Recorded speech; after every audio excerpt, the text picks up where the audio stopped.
আমার জন্য জেলখানায় না যায় আমার কষ্ট থাকবে না, কারণ আমি মাকে খুশি করার জন্য, আল্লামা বাবুনগরী মাওলানা মামুনুল হককে খুশি করার জন্য কথা বলি না। আমি আমার আল্লাহকে খুশি করার জন্য মোদির বিরুদ্ধে নিয়েছি। অতএব আমাকে ফাঁসি দিবা, আমি আমার আল্লাহকে বয়ে যাবো।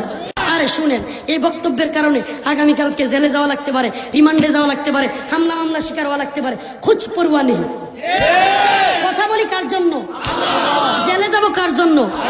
রিমান্ডে যাব কার জন্য?